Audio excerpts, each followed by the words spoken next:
Hello, and welcome to Dirtying the Frame podcast. I'm Sarah, and this is Assad. Robert J. Oppenheimer.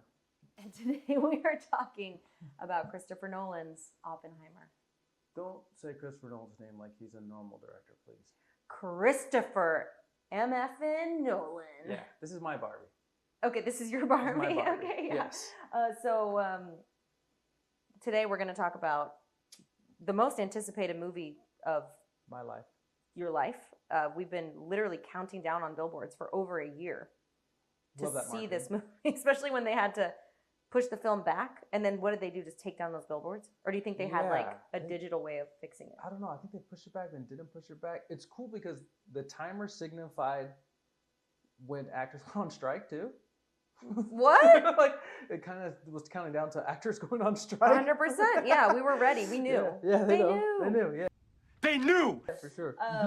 So we saw this movie at your favorite movie theater, Regal LA Live. Regal LA I Live, love you downtown guys, LA. man, but you are a shell of your former self post-COVID. A lot of businesses, I feel like they've shuttered but stayed open, you know?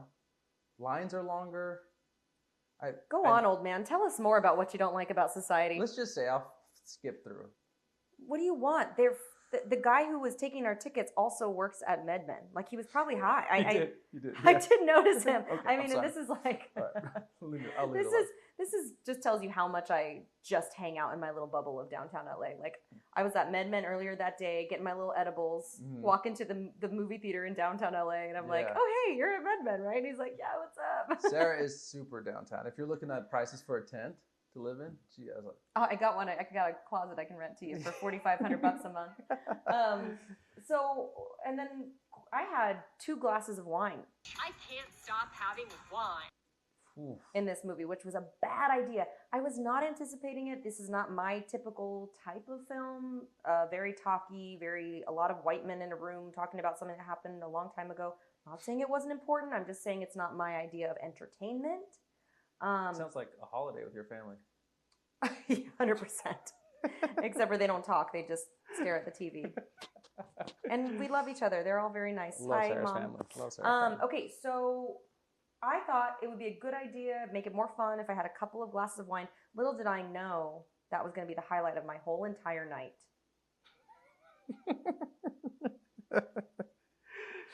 But before we get into that, let's get into trailer trash. Yes, please. So we saw a couple of trailers. What's trailer trash, Sarah? Sorry, this is the segment where I talk about my favorite trailer that we saw, that I'm most excited about, and my least favorite. And we'll start with the least favorite this time, Okay. which was Gran Turismo.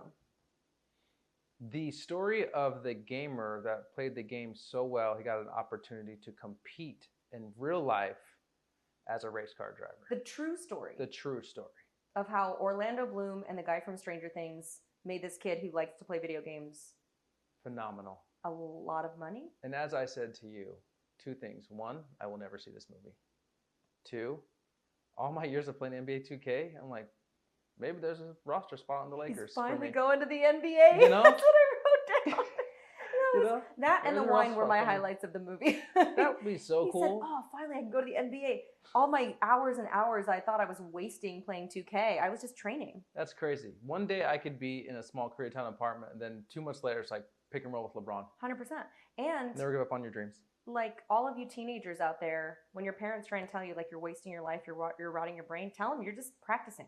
I'm at practice. I'm at practice. Least okay, favorite, okay? okay, so my favorite of the trailers we saw was a film called Challengers, starring Zendaya. Yes. It looks cool. Now, we briefly talked about this before, but the only thing that felt weird in that, like, anything that Zendaya is selling, I'm buying it. okay. Like, I am cashing all of my stock is in Smart Zendaya. water, whatever. Whatever, I'll take it, man. Yeah. Like, I just think she's such a talented actor, and maybe one of the greatest of our maybe not my generation, but the generation after mine. I don't think me and Zendaya are the same generation. Is that true? Maybe not. I don't know. Maybe I don't know what the word generation means. I think that's the deeper issue. Yeah. That's the top. That's the thing we need to talk about now instead of Oppenheimer. Okay, Sarah is real dumb. Yeah, I think she's just great. And there was like it started off with a weird, like, what is this movie going to be about? It was like her and 2 guys sitting on a bed talking about how they were going to be in some sort of a throuple. Look like my search history for a second. It They look like your uncles for a second. Talking about like being in a throuple, and I was like, what is this movie about? Like, what are we doing today? I was a little nervous at first, and then I saw all the clips of her being a professional tennis player, and I fucking bought it. You're on board. Huh? She looks great. She's just so good, man. She's damn good. I don't know, man. I guess I think we've discussed the sexy baby theory. Yeah. Where I think Selena Gomez originated this theory for us, where it's like we saw them grow up, we saw them when they were a teenager, and now we're getting older and they're like young 20s, and now they're doing sex appeal, but you still feel like they're this young kid in your brain, and you're like, oh, now they're just a sexy baby. It's like your niece or like, you know, that kid you haven't seen in a while, and you're like, oh, I thought you were 5 still, and all of a sudden they're like an adult. Yes. Like, oh, the last time I just remember you from the age that you used to be. Yes. I think we've had a conversation about your Instagram with people that used to know you when you were young, and they're like, whoa, looking good now, and you're like, oh, that's creepy. Red dot. No, I'm for it. I want to see it. I want to see the movie. For how many sports movies don't get portrayed well, tennis movies are usually really done well. Oh, interesting. Yeah. So and you're a tennis fan. Would it be in the top 3 favorite sports for you? Golf? To watch? No, not to watch, but I do love tennis. Okay. I do love tennis, and the last tennis movie we saw was the Williams sisters. What was this? With Will Smith. Oh yeah. I think you hushed into the camera. I love the idea though. I love the idea of taking 2 of the greatest female athletes and making it about a guy. That's what that film was. Yeah, it was so smart. It's just like, let's make it about this angry, mean man who like pushed them so hard that they had to achieve greatness, otherwise they would disappoint their father. I don't know. I wish my dad was more like that. Rick is the GOAT. Hey, I know, Rick. But I wouldn't be here, you know? I'd be probably like in a real podcast studio doing this. Thanks a lot. Okay, moving on to... Give us the breakdown of Oppenheimer. All right, if I must. The story of American scientist Robert Oppenheimer and his role in the development of the atomic bomb. I'm already bored. Can you do it in an accent? Oui. The story of... I don't know why I went like weird French. It's okay. So it sounds exciting, right? In theory. And surprisingly, so let's just get into first thoughts. So I will say that Assad is the biggest Nolan fan. Like your favorite movie is a Nolan movie. Yes. Most of your favorite movies are Nolan movies, maybe even. Yeah. I think he's one of the most, if not the most important directors of my time. You know, combining high concept ideas with big blockbuster films. You know, Nolan's ideas should be independent films that no one wants to make. Right. You know, but he's been able to bridge really high concept ideas with blockbuster film and get it funded. And that to me is like the best of both worlds. So I've been a fanboy of his for a very long time. And so Sarah's had to hear about the excitement for Oppenheimer for a very long time as well. So what are your top 3 favorite Nolan films? My favorite film of all time is The Prestige. And then Memento, which is an early film. Oh, interesting. I don't think I knew that. Yeah. Mm-hmm. Oh, have you seen Memento? I have seen it a long time ago when I was in high school. But really cool concept, right? Mm-hmm. Yeah. And then, you know, because of the cultural significance and like the comic book ripple effect, Dark Knight. Oh, Dark Knight's a great answer. Like, we don't have comic book movies now if Dark Knight isn't made. That's my answer for my favorite. I don't know them well enough to say maybe my top 3, but I think that's my favorite. I'm surprised Inception didn't make it. Would that be the next one? Inception's so good. Yeah. Inception's just here's my issue, is that Nolan has in the past, correct me if I'm wrong, given us all these new properties, right? And it's like, it's not an existing format other than Batman, of course, but you know, it's not an existing thing that we already know about. And Oppenheimer, now, of course, we haven't maybe watched a movie about this before, but it was just like a retelling of something that happened a long time ago, as opposed to like, oh, here's this new idea that nobody's heard about. And maybe that's what he does better. And maybe would this film, well, I should wait. Okay. Because we got to get into my reaction? Our reactions of it, yeah. So, in short, should I go first? Since I'm the Nolan fanboy, or do you want to? It's your show. Please.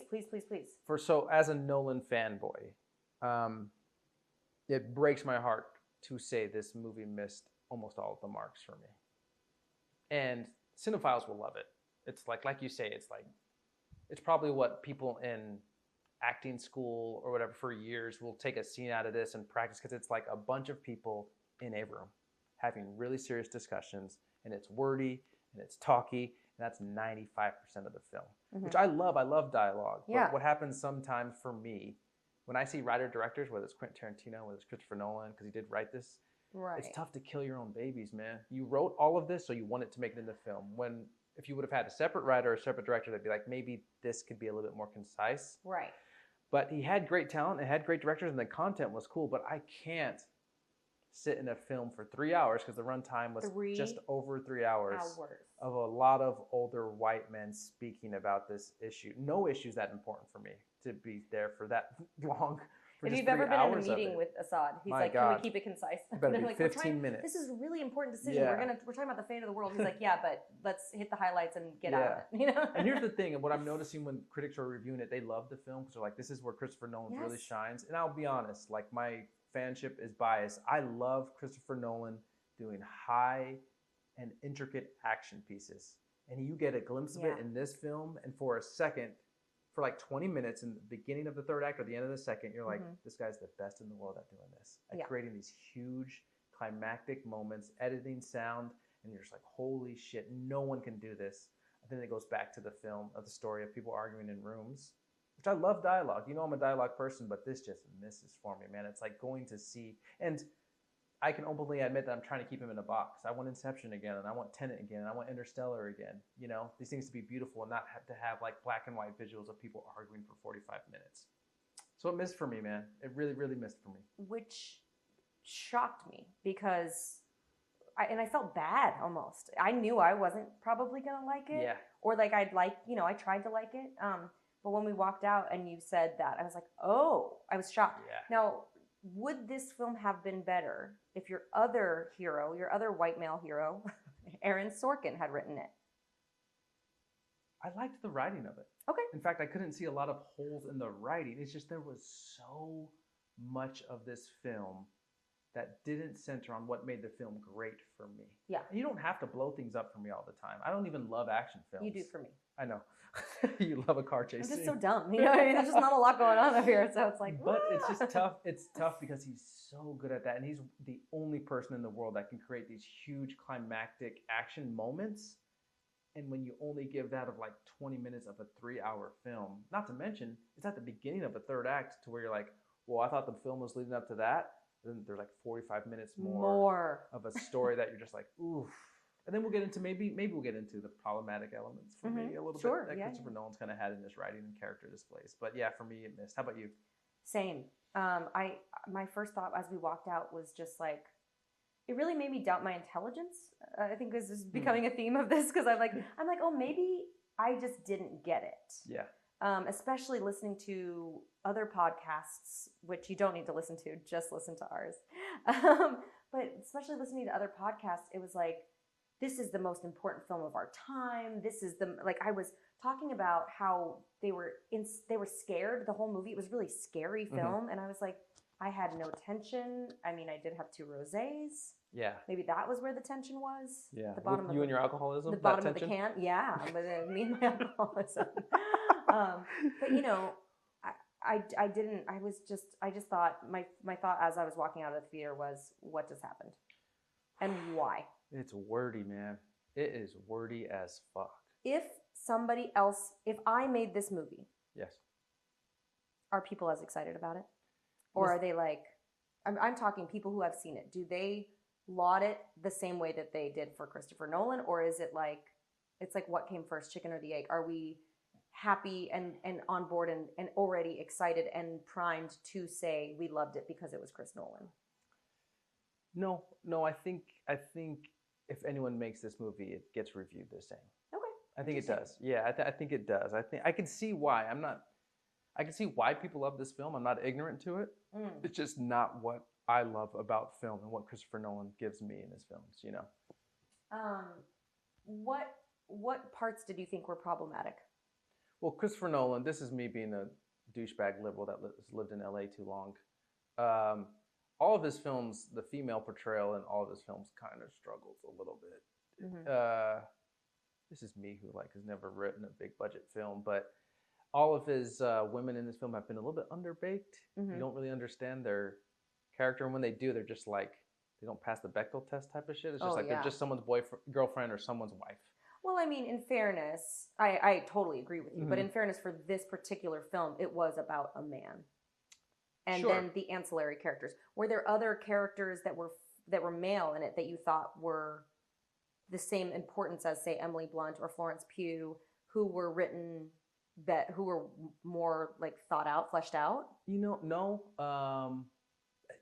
The Oppenheimer character was great, right? They spent a lot of time with him, probably too much time. What about Iron Man?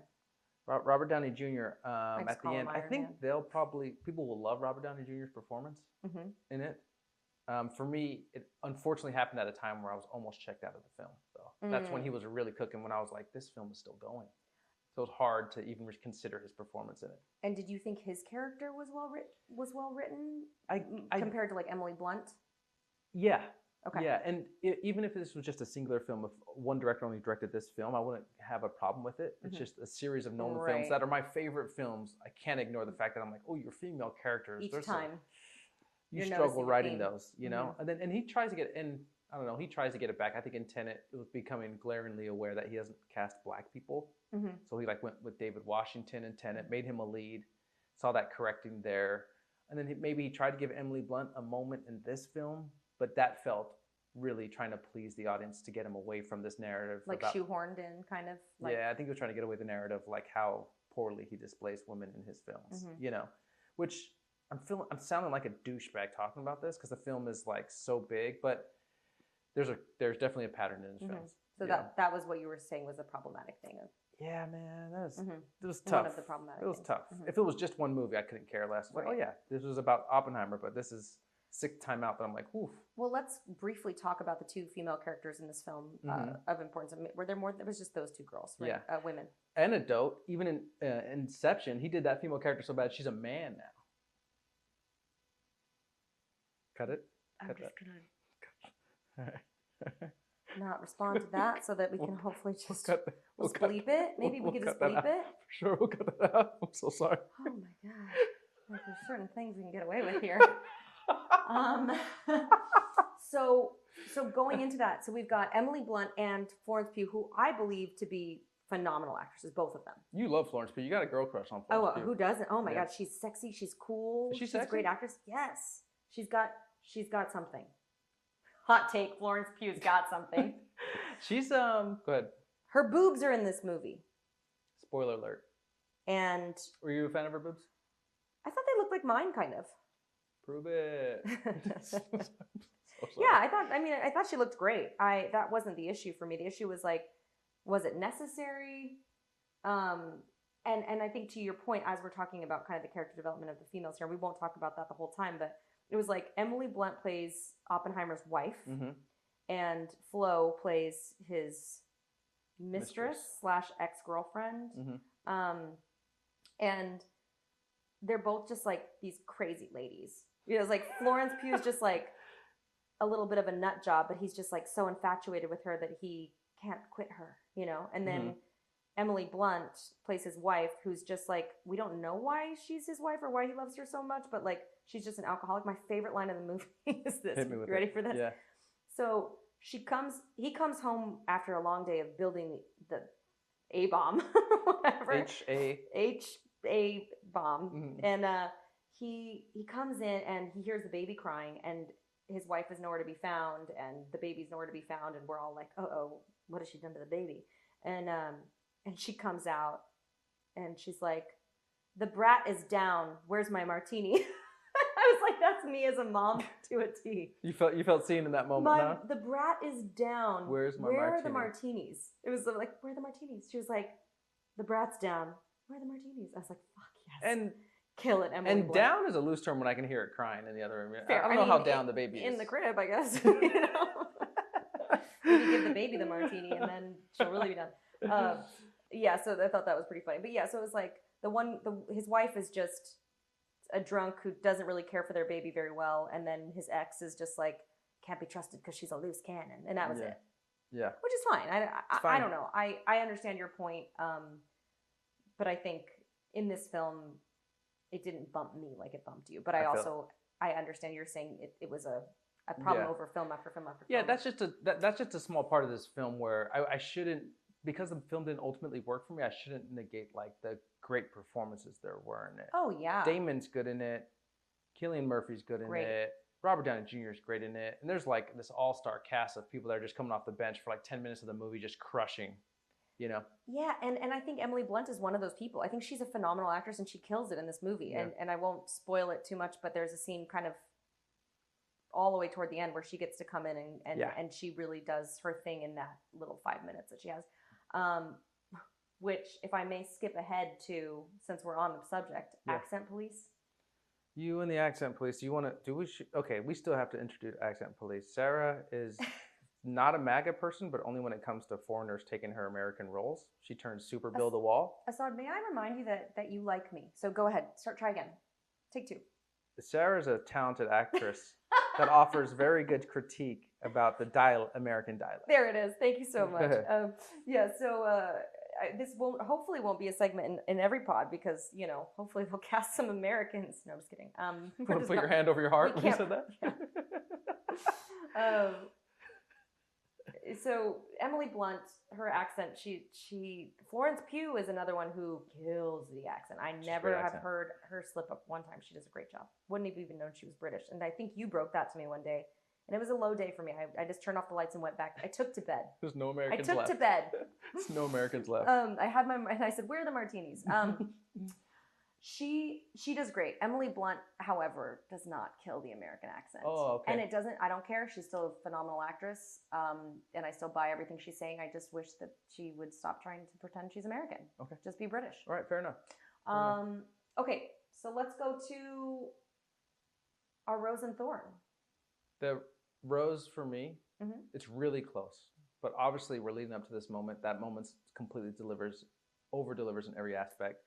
But the part of him dealing with it, Oppenheimer dealing with the fact that he's made this bomb that's a world ender and having to speak about it in a congratulatory way to the American people, the way they put you in his brain, that part to me is like, bro, Christopher Nolan is the best to ever do this. That moment is so visually great. It sounds amazing. The performance is so great. And then it puts you right there. That to me, I'm like, damn, man, if this was 20% more of this film would have won me over because it's so good and so done at a high level that was my, like, that might have been my favorite moment this year in film. So when he's in the classroom talking to the people and they're all clapping and they have their little flags and whatnot. Yeah, okay. After the wars ended. Really cool, yeah. I agree. That was amazing. A great moment. Yeah. Sorry, go ahead. So what should I say, my roses now? Or sure. Okay. So my roses, I have a couple. Okay. So there were 2 or 3 moments of the film that really worked for me. One of them was that. And do you remember there's a part where he's teaching a class and there's only like one guy shows up to be in his class. Yeah. And it's really cool the way that they edited it or shot it was they show him and they show the one person in the class and it's kind of, you know, this moment of, oh, is he going to be bummed? Is it the only one person in the class is like, oh, should I leave? And then he does not let it deter him and he speaks so passionately still about what they're doing and what he's trying to teach that I thought that just had me, it gave me like a cool sense memory of just a really great teacher. That's cool. You know, like someone who is excited to be there, who's not just like, well, I guess we should start class, you know. Yeah. I thought that was cool and it showed a little bit of a positive side about this man. I'm surprised you didn't say it was the testing of the bomb. That was a close, not my first favorite, but really close. That was phenomenal. This whole 40 minutes of that film, like just that's my favorite film of the year. Yeah, just that 40 minutes. Make the film an hour and a half, you know? God, that was so phenomenal. But the choices that they made, that he made, that they made, that the editors made, and this is, from what I understand, is like an editor, a female editor, I think, who's been with him for a long time, and that she, interestingly enough, since we're on the weekend of Barbenheimer, she got her start she did Frances Ha. Oh, with Greta Gerwig and Noah Baumbach. That's dope. And then moved on to Christopher Nolan projects. So it's kind of cool. Like she must be a very, very talented editor. But my ultimate rose was Matt Damon's nose. What? He's just so cute. Do you still have feelings in your swimsuit parts for Matt Damon? Yes. Even now? I do. Okay. Especially now. All right. Especially when he's, when he gets it together. What does that mean? You know what it means. You've had a lot of little Goodwill dreams, huh? That night. Goodwill Hunting, yeah. He's got such an interesting nose, and I just think he's just real cute. Do you like apples? How about them apples? Okay, and what was your thorn? Oops. There was a part. Christopher Nolan doesn't really do nudity or sex in his films. He took a chance this time with Florence Pugh, Oh. and Was it without spoiling, I guess, we could Yeah. just say, was it the first or second time? other people were in the room, Yeah. and it really missed for me. I appreciate the swing, but I thought really it was a missed. cool swing too. Yeah, It didn't miss for me like it did for you. Okay. I think a lot of people agree with that though. yeah, From what I've been hearing, the buzz about town yeah. on the picket lines is that it didn't work for them either. But I thought it was kind of a cool I moment. appreciate the attempt. It just didn't work, you know. Okay. Mhm. My thorn was the 3-hour runtime. Holy guacamole, guys. When we were at Regal, and Regal had a notification that was pretty cool. That was like, "Are you still watching?" I was like, "Oh, that's a cool feature." No, Regal, we're not. We're not, man. We're not. There's not enough. Okay, so last bit of the podcast is my Gummy rating, 0. Okay, I guess I'll quickly explain since this is still new. The Gummy rating is how high do you need to be to see this movie? Yes. So the lower it is, the better the film was. It's like golf, apparently, where the lower your score is, the better of a job you did. Mm-hmm. This movie, so it's a 0 to 5 rating, 0 being the best, 5 being the worst, means you have to be super high to see it. I would say like take 5 gummies and just stay home. Save your money. Hot take. I hate to be negative, too negative. I will say also, like, this movie was never for me. Yeah. Just like you said, Barbie wasn't for you. Like, this movie is not my genre of film in general. So I appreciate the acting of it.